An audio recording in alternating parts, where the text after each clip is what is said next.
അധ്യായം 24. ദൈവം അവസാനമായി പ്രതിപാദിക്കുന്നത്.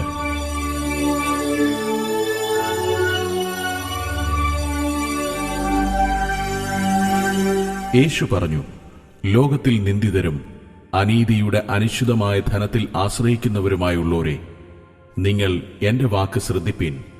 നിങ്ങൾക്ക് സന്തോഷിക്കുവാൻ ധാരാളമായി ഈ സ്വത്തും വകകളും നൽകിയ ജീവനുള്ള ദൈവത്തിൽ നിങ്ങളുടെ വിശ്വാസം വയ്ക്കുക.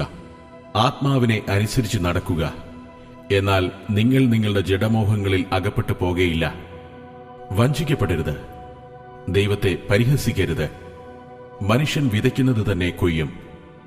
ആത്മീയമായത് വിതച്ചാൽ ആത്മാവിൽ നിത്യജീവനെ കൊയ്യും. ജഡത്തിന്റെ പ്രവൃത്തികൾ വ്യഭിചാരം, നരസംഭോഗം, വിശുദ്ധിയില്ലായ്മ, വിഗ്രഹാരാധന, ക്ഷുദ്രപ്രയോഗം, ക്രോധം, അസൂയ, മദ്യപാനം, വെറിക്കൂത്ത് മുതലായവ. ഇവ ചെയ്യുന്ന ഏതൊരുത്തരും ദൈവരാജ്യത്തിൽ പ്രവേശിക്കുകയില്ല. ആത്മാവിന്റെ ഫലങ്ങളോ സ്നേഹം, സന്തോഷം, സമാധാനം, ദീർഘക്ഷമ, സൗമ്യത, വിശ്വസ്തത, ആത്മനിയന്ത്രണം, പരോപകാരം എന്നിവയാകുന്നു.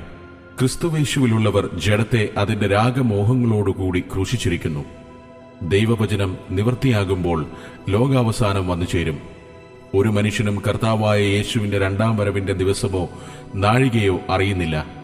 പുത്രനായ യേശുവിന് പോലും അതറിയാൻ പാടില്ല. പിതാവായ ദൈവത്തിന് പ്രത്യേകമായ അറിവിൽ മാത്രമുള്ള കാര്യമാണ് അത്. ദൈവവചനം അതിശീഘ്രം നിവൃത്തിയാകും. ജഡിക സ്വഭാവങ്ങളെ തന്റെ രക്തത്താൽ കഴുകി വെടിപ്പാക്കേണ്ടതിന് ഒരു ശിശുവിനെ പോലെ തന്റെ അടുക്കിലേക്ക് വരേണ്ടതിന് യേശു സ്നേഹത്തോടെ വിളിക്കുന്നു.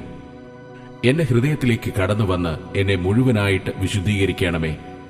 ഞാൻ ഒരു പാപിയാണെന്നും ഞാൻ എന്റെ പാപങ്ങൾക്കായി പശ്ചാത്തപിക്കുന്നു എന്നും ഞാൻ നിന്നോടും സ്വർഗത്തോടും പാപം ചെയ്തു നിന്റെ മകനെന്ന് വിളിപ്പാൻ യോഗ്യനല്ല എന്നും അനുതാപത്തോടെ ഏറ്റുപറഞ്ഞ് തന്റെ വിശുദ്ധ രക്തത്താൽ കഴുകേണമേ എന്നും അപേക്ഷിക്കുന്നവരെ താൻ സ്വീകരിക്കാൻ ഒരുക്കമുള്ളവനാണെന്നും യേശു പറഞ്ഞു.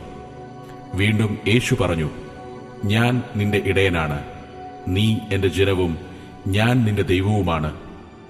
നിന്റെ മുഴു ജീവിതത്തെയും എന്നെ ഏൽപ്പിക്കുക. ഞാൻ നിന്നെ നടത്തും. ഞാൻ നിന്നെ ഒരു നാളും കൈവിടുകയില്ല, ഉപേക്ഷിക്കുകയുമില്ല. ആത്മാവിനാൽ ഒരുമനപ്പെട്ട് ഒരു കൂട്ടമായി തീർന്ന് പിതാവിനെ ആരാധിക്കണം.